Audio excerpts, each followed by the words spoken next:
Hello fantastic creatures, I'm Fantasims and I'm back with another video about the new Country Living expansion pack. This time we're going to be digging into some Sim Guru Q&A questions that have been asked and answered on Twitter, and thankfully the wonderful simscommunity.info have gathered together some of the best questions and answers and posted them in an article, and after we've gone through these we're going to head on over to Twitter and see if there have been any other answers given since the publication of these articles. So let's dig in. Now, as for Cass, Sim Guru Romeo has been answering pretty much all the questions that have been asked on Twitter, and so these are his replies. So he said about Cass that we are adding a good variety of male clothing for this pack, and that is something that we've really needed, is more emphasis on male Cass, because let's just face it, the past few packs have really, well, pretty much all packs always focus on the females, and so thankfully we're going to get a lot more stuff for the male clothing category. Now for animals, cows, llamas and chickens will not take up household slots. You'll be able to place an animal shed and purchase either a cow or llama for the shed.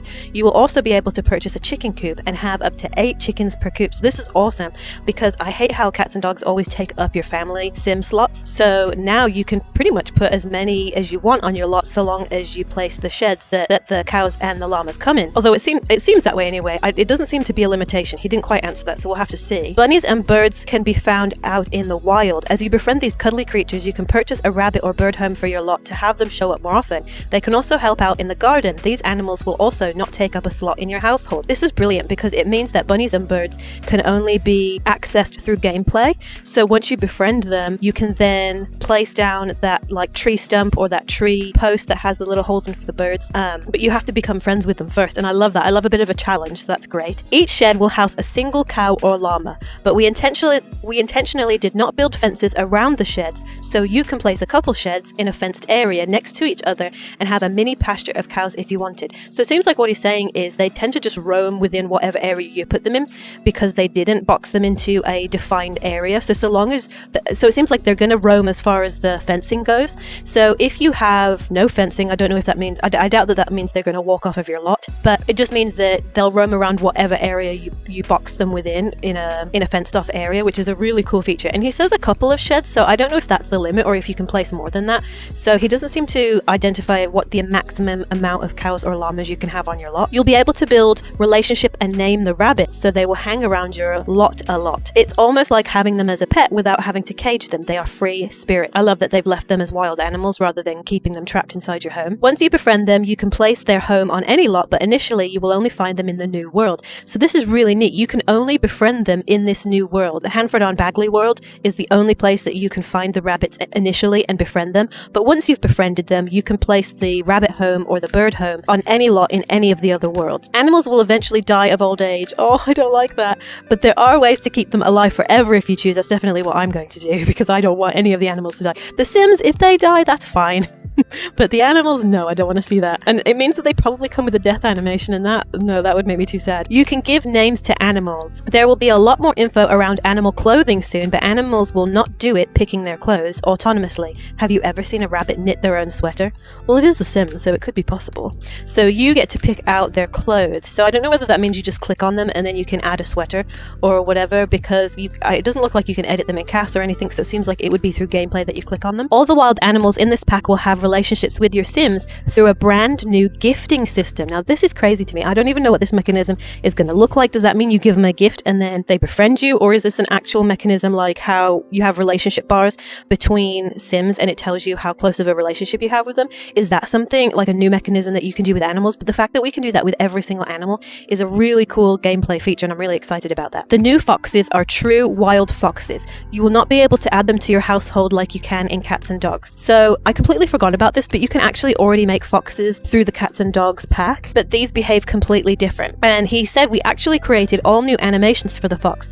They will skulk about your lot and act more fox-like. They also will get into your chicken coop. I am not okay with that. Heck no. I am not okay with my foxes messing with my chickens. So I don't know what that looks like, but basically they've given them completely new animations, so they're not going to walk around like a cat, because I think, or is it a dog? I think in cats and dogs, I think it's in the dog category that the foxes are found, so they're not going to act and behave like dogs. Cows and llamas will stay near their sheds sheds, but they have a generous area for them to roam around in. Oh, okay, so yeah, they're not going to walk off of your lot. They'll move around in a large area, but if you put fencing in that is smaller than the area they've animated them to move around, they won't move beyond that fencing. Okay, now I get it. I get how that works. You'll be able to negate the simoleon cost for all knitting items by using llama wool. So that's cool. So with Nifty Knitting, instead of having to pay for your wool, if you own a llama and you shear it yourself and collect the wool, your wool is going to be free. Bunnies are not pets that you have to feed and constantly care for. They are pretty self-sufficient. You can place their homes on your lot, assuming you have enough relationship with them. They will come and go as they please. I like that because it means that it makes it more exciting with gameplay, that you have to kind of be on the lookout for them and spot them. But it did seem in the trailer that you can pick them up and cuddle them and play with them. So that's a really exciting thing. They're not just going to be running around your lot for just the look of it. You can actually interact with them, I'm assuming, based on the trailers. But they're not just always going to be there. So I think that's a really fun thing. Like, you have to just interact with them when they happen to show up. And you will only be able to breed chickens. So we can't breed the llamas or the cows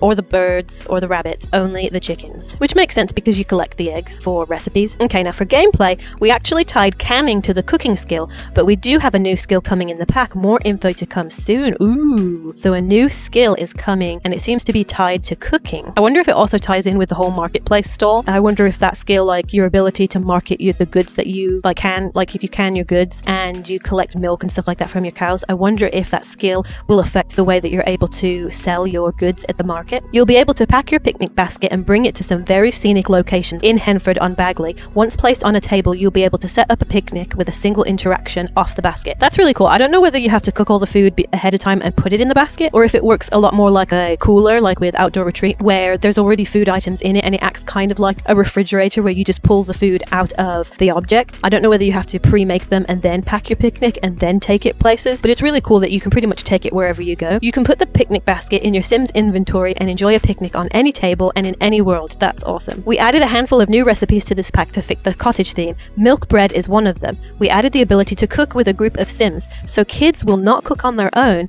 but they can help their parents to make it as a family activity, or make it a family activity. I really love this. Kids need a lot more to do in the game, and especially things that bring groups of Sims together. One of the things that really bugs me with a lot of Sims gameplay is it just feels very lonely and isolated, like just one Sim doing one thing at a time. I love when there's group activities where there's actually something that brings them all together, something where you don't have to individually click on like every Sim and try and get them to all come towards the same area at the same time, which is really hard to control them all. But it's really cool when you can gather everyone around a specific object or something and they all interact with each other. So this is a really neat feature that you can work with kids to set up your food. So I wonder if like they can help you with canning goods and obviously with some of these other cooking recipes like the milk bread. So you can do it with the kids so you can cook together. That's going to be really awesome for gameplay. We also added some additional things to children. More info to come. That's really exciting. I wonder if it's something to do with how they interact with animals. Like I wonder if children have the ability to do something with animals more than adults, which makes sense to me because, you know, that whole connection between kids and animals might be like more whimsical or something. We created a new lot challenge system. I'm really interested in what the heck this lot challenge system is. More info on that soon. All the lots in the new world will start with the wild fox challenge enabled. What's this whole idea of a challenge? If you don't want foxes to pester you, you'll be able to disable that challenge, but who doesn't want a cute cuddly fox hanging out? Agreed. And I'm just really intrigued by this whole challenge system for lots. Like I can understand creating a challenge system for gameplay. Well, it is gameplay, but like how the lot traits actually have a challenge system, that's really intriguing to me. And that there's different kinds. Like it's not just one that comes with the pack. There seems to be several, and they seem to go in not chronological order, but like level order. Like you start off with one and then maybe you advance to a next lot challenge or something. I don't know, but that sounds really cool. We do not have a traditional career in the sense, but Sims can absolutely make a living raising and caring for their animals and new giant produce. I don't know what this giant produce. Oh, is that like when you try and put you grow a huge pumpkin and you try and put it in the contest thingy? Like maybe the giant produce is like, instead of just creating regular crops, you can grow these huge things that are prize worthy and maybe they make more money or something. There's also a system that we will talk about soon called village errands. Oh my goodness. The locals will have lots for your Sims to do. This is so cool. Like I know that a lot of people love the freedom of just being able to come up with their own gameplay stories, but I love story progression and I love quests. I love when there's tasks to do, but unlike Strangerville where you get to the end of your task list, or even Journey to Batu, like once you've completed all the quests, you've kind of reached the end of the mystery or whatever. But it seems like with this is stuff that you can repeatedly do, and it really reminds me of that village feel from Beauty and the Beast, like Belle inside the city, and like having all of these townies ask you to run all these errands and run these quests, and you have to go in and out of the city to run your quests,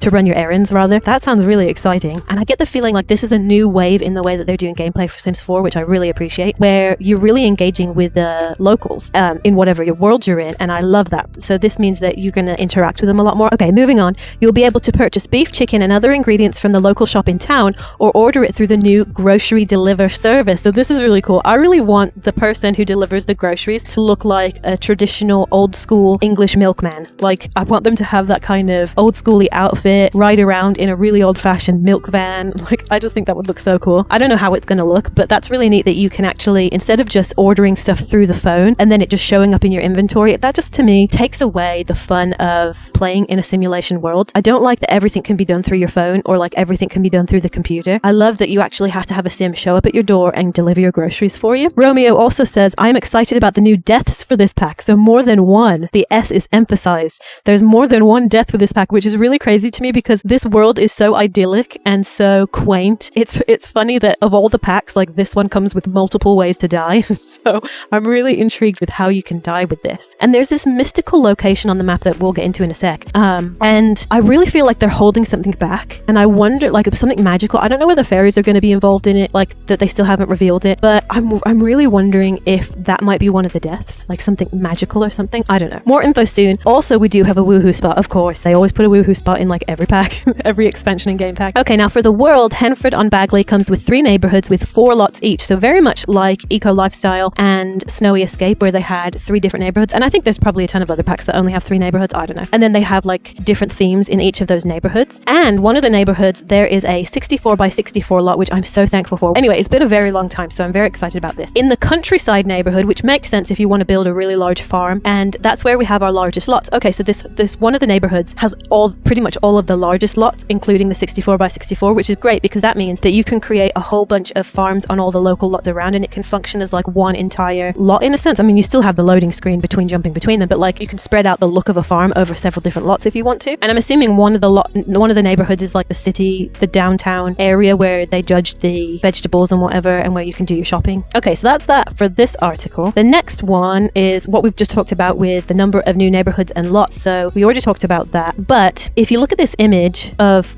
that we've been shown of the world so far, like you've got ruins over here, you've got like, this is the thing that I think looks magical. There's like this orb in the center, or maybe it's like a round stone or something, but it really seems like something ancient is going on. And that's why I'm wondering, are they going to include fairies? So David Tomlinson, on the video that I just posted, my trailer reaction, he made a really good point that hopefully they're holding off on revealing fairies, and they really are in this pack. Let's not forget, aliens were not revealed in the Get to Work trailer. Also, if they really did not give us fairies, it really would have made no sense to have the redacted tweet for something that may not come out anytime soon. So I have to really agree with that. I didn't realize, because I'm pretty new to playing The Sims, so I wasn't around when Get to Work came out. But that's an excellent point, that if they didn't reveal aliens with the initial Get to Work trailer, then maybe they're not going to reveal like fairies or whatever until the gameplay trailer for this pack comes out. Because look at this area, guys. Like, doesn't that kind of look magical? Like something is going on over there. I mean, there's also this area too, these ruins over here. But anyway, so I'm really hoping that there's way more to this pack. I mean, there's already a ton from the trailer, which I'm excited about, but in order for it to really feel like an expansion pack, I think that they're holding something back, something deep that's going on. There seems to be a lot of new gameplay features,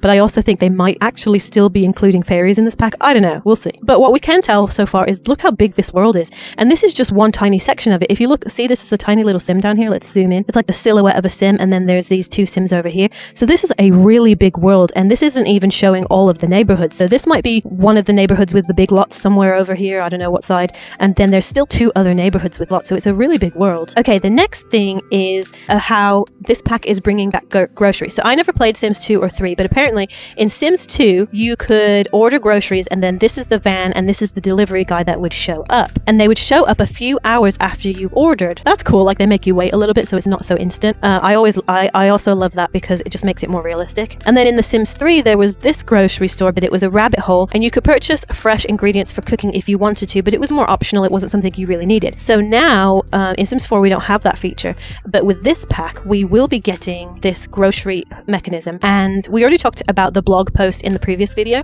but to requote that, the Simple Living Lot Challenge makes cooking cheaper. Okay, so there's a lot challenge. So Simple Living. So not only is there that wild fox challenge for a lot, but the Simple Living Lot Challenge helps make cooking cheaper, but it also means that recipes depend entirely on what you've got in your inventory. So you can't get away with cooking anything unless you have all of the ingredients necessary. gameplay. So this is going to really help gameplay because you can force your Sims to have to rely on either foraging in the nearby woods for mushrooms and berries, borrow some milk and eggs from your animals, although let's be real, you don't want to borrow milk and eggs, it's not like you're going to give it back to them, and keep your garden full. And if you're missing something, place an order with the local grocery shop and get all your ingredients delivered right to your doorstep. Don't forget to tip the delivery person. I hope they're not just being cheeky saying that, and I hope that if you don't tip them, they actually get mad at you, and it would be really cool if it ruined your reputation or like it ruined your relationship with the delivery service, but I doubt that it's going to go that deep, but it would be fun if it did. And in addition to the grocery store, you can also run your own grocery stall, and even the ability to order chocolate milk from the grocery store. So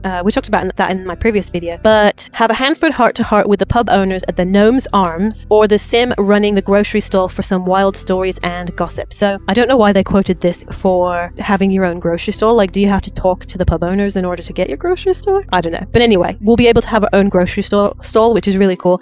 I love the whole market vibe. I love it with Jungle Adventure, like having that market table, but I feel like this goes way deeper where you actually can create, like you can your own goods, get milk, take your crops and go and sell them at a stall. I really like that idea. Okay, and then lastly, before we start searching through Twitter and see if there's anything extra that these articles might have missed, we are getting a pond tool. We talked about that in my previous video. It was obvious from the trailer, as we can see from the images here, that this is a lot. Like, they're not just showing you the world set dressing. This is an actual lot that you can customize, and they showed having a pond, and later on they show it with ducks in it. Here, the final product, and look, there's ducks swimming on it. So it doesn't seem like you can interact with the ducks, but the ducks will probably just be swimming around quacking. And I think, aren't there already ducks in one of the worlds? Like, there's a pond with ducks already, but these look like they might be a bit different. Anyway, so it seems like when you create a pond in your world with terrain tools, it attracts ducks somehow, or I don't know if you have to put some sort of object to attract them, and then you can actually have your Sim swimming in it. Look, he's paddling into the pond, and I don't know whether there's like a depth limit or whatever, but it seems like they can walk into it and then swim, which is really cool. I love that. I love that they don't have to sit at the edge of something like a pool and then jump in. I love that they can wade into the pond. That's going to be really neat for creating some awesome custom builds. Okay, now let's search Twitter and see what we can come up with. Simguru Popcorn posted that she's going to put out a 1,000 chicken challenge, you know, like the 100 baby challenge.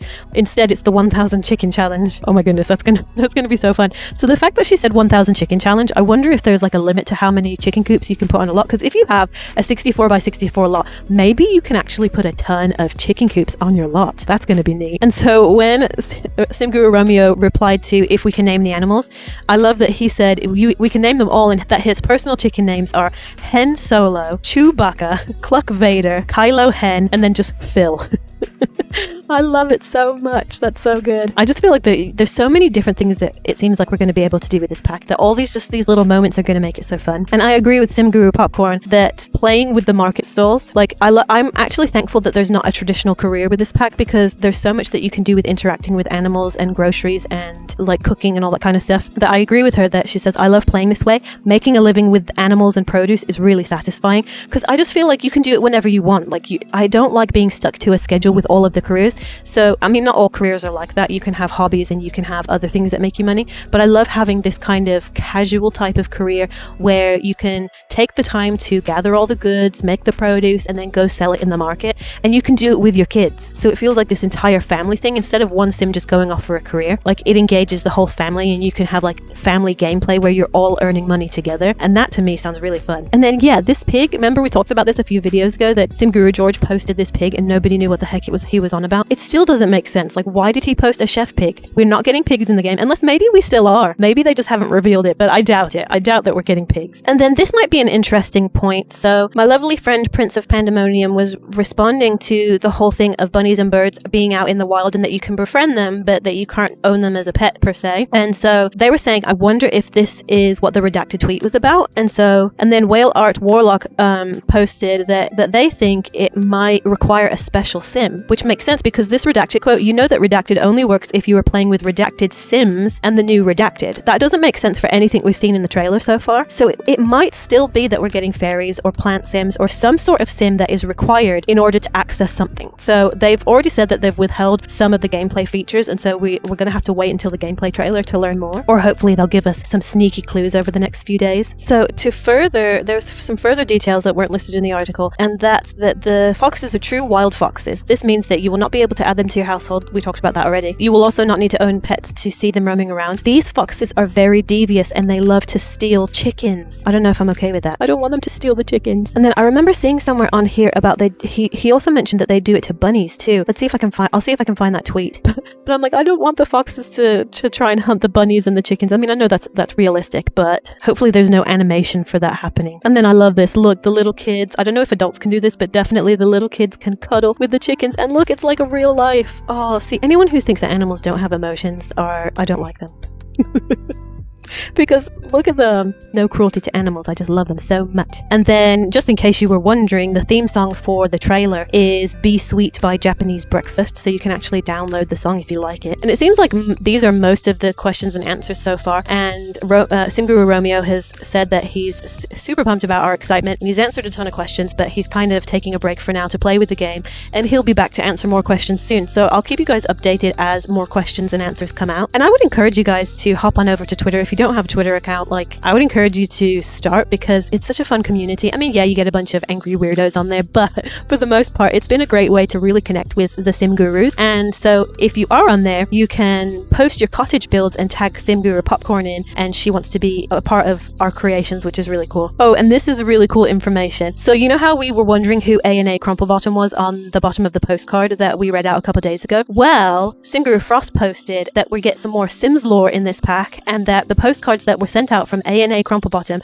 were written by Agatha Crumplebottom, not Agnes. Agatha is Agnes's cousin who lives in Henford-on-Bagley. You can see Agatha attending her garden stall in the background below. So this is Agatha, and then this is Agnes Crumplebottom. So that's really cool. So we're going to get to know this new character a lot more, which is very exciting. I also love this comment by Zamira. This wasn't answered, but I like this. Can we have the cow llama in any type of lot, like apartment, for example, or are they free grazing? And it seems like they come with the shed as described by Simguru Romeo. So long as you have the shed, I don't know whether it has to be placed outdoors or if you can place it indoors, but hey, it's The Sims. If you want to have a farm inside an apartment and own a bunch of cows and llamas inside your apartment, hey, if they fit, why not? Okay, so this is how the hens and the chickens can be bred. You will be able to breed chickens if you have a rooster and a hen in the same coop. So I'm assuming you just purchase a hen and a rooster. And then someone asked, can we use a bunny as a sorcerer's familiar? And Romeo says, these bunnies are not imbued with magical powers. So no, they're not magical, but you can pretend they're magical if you want. I can't seem to find the tweet where Romeo talks about how the foxes will go after your bunnies as well, but he basically said that you have to protect them and keep them safe. So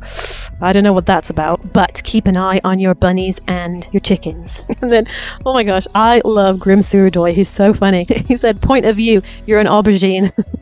I don't know why, that just cracks me up just looking at the aubergine getting sprinkled with fertilizer. And then this is really cool. Simguru Popcorn retweeted Harry. This simmer says, see that blurry mess in the background? I built that. So this simmer actually built the home, and not only one, they were invited by the Sims to build 3 of the lots in Henford-on-Bagley. So they actually built I think these 3 houses or something. So these are not set dressing. So you know how sometimes when you go into like a city center in the worlds in The Sims, how a lot of them are just set dressing? These are actual homes. These are actual lots. And they've been like, they seem to be like smaller lots crammed into this city center, which is so cool because it means that you get to live right by all the commotion, all the activity that's going on, kind of like in Windenburg. But I feel like there's so much more going on here that you get to live right by the action, which is really exciting. And it's very blurry, but it looks like in addition to the thatched roofing that we'll be getting, there looks like there's also another trim. This looks like a different, like a more 3-dimensional, softer kind of trim rather than, oh, I really don't like the base game trims. They just look really plasticky, and not enough of the packs come with new trims. So I'm really excited about getting some new roofing and trims. I'm so excited. And I think that wraps it up for the Q&A so far. I don't see any new information being posted. So I'm going to end it there. And as we discover more news, I'll be posting more videos. So until the next one, I freaking love you guys.